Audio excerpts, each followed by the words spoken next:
Hi guys! Welcome to my channel. My name is Mildred. At kung ikaw ay bago sa channel ko, please subscribe to my channel.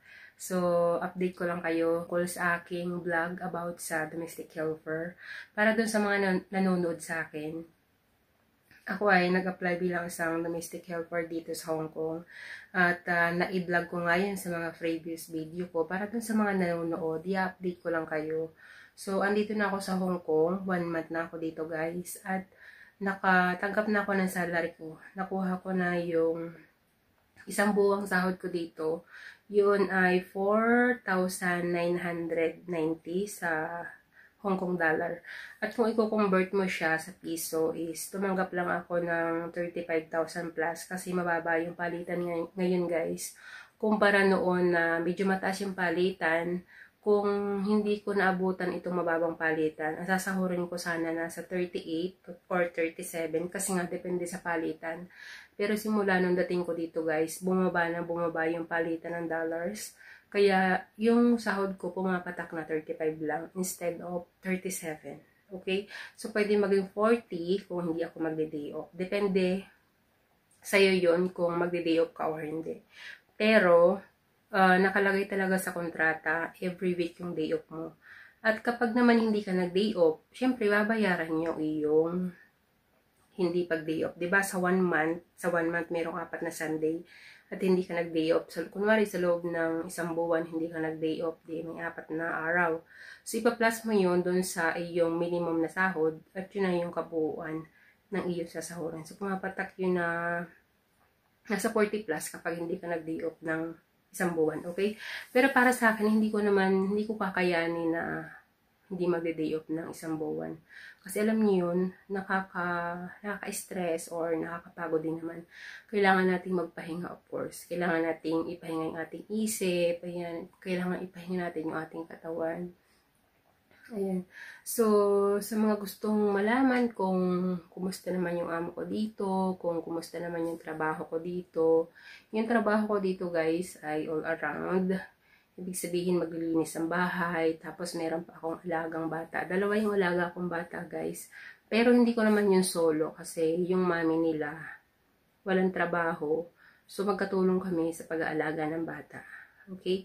So, ang talagang trabaho ko lang dito, maglinis ng bahay. Hindi ako nagluluto dito, guys. Tapos, dahil nga 2 yung alaga ko, magkatulong kami.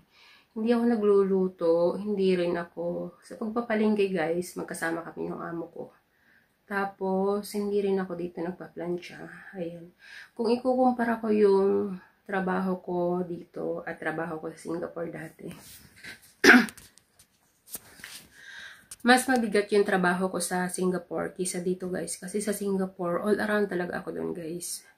Namamalingki ako, nagluluto ako, nagpa-plancha ako, linis ng bahay, at saka, syempre, yung laba, washing machine naman yung laba.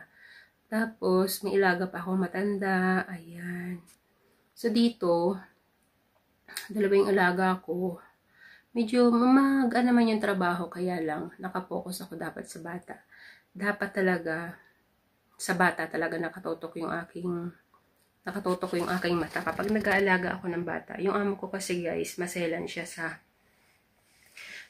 sa alaga ng bata. Dapat tutok ka talaga sa pag-aalaga ng bata. At saka nakalagay dun sa, pagdating ko kasi dito, guys, meron akong lista.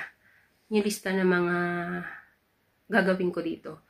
So, nakalagay doon na hindi ako pwedeng humawak ng cellphone kapag nag-aalaga ako ng bata or kapag nagtatrabaho ako. So, nakakahawak lang ako ng cellphone kapag break time or after lunch, ganyan. Tsaka yung ganito na sa gabi na. Bawal kong i-vlog yung kagaya ng ginagawa ng iba na nagbablog habang nagtatrabaho. Bawal yun dito, guys.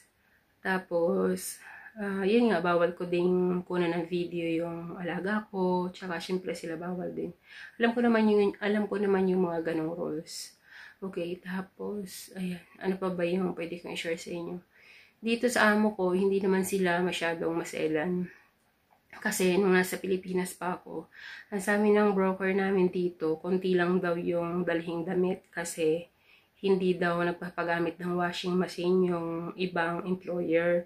So, yun yung aking in-expect. Nagdala lang ako ng 3 pares, ibig ko sabihin yung 3 pares na pambahay. Kasi ang expect ko, araw-araw kong lalabhan yung aking pambahay. Yung pala dito guys, dito sa amo ko, kung ano yung ginagamit nilang washing machine, doon ko din iwawashing yung aking mga damit. Kung alam ko lang guys, nagdalasan ako ng maraming pambahay para naman hindi nakakahiya na iniwawashing ko yung aking damit. 3 piraso lang. 3 pares lang, I mean. Ayan, hindi sila masilan sa ganon. Sa Singapore, guys, never ko naranasan yung i-washing ko yung damit nila. Kahit sobrang bait ng amo ko doon. Kasi nga naka-6 na taon ako doon. Ibig sabihin, mabait yung amo ko. Pero, never ako makahawak ng, or never ako makagamit ng washing machine doon, guys. Hand wash ko yung mga damit ko doon.